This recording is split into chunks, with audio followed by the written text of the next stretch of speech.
Hello everyone. So in today's video I will be showing you how to use Task Scheduler. So first of all, open Task Scheduler.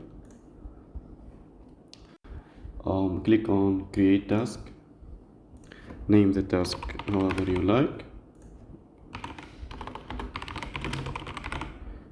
Then go to Triggers, New.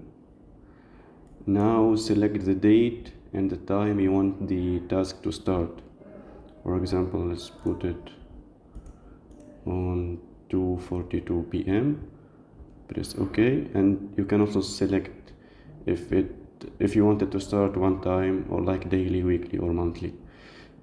Press OK.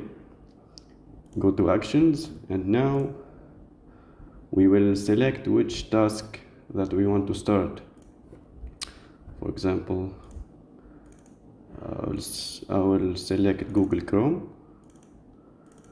Go to its path and find the .exe file. Right click on it, click on copy as path, and now we paste it here, and that's it. Your task will start at the time you put, and yeah, if you enjoyed this video, please don't forget to subscribe and like. Thank you.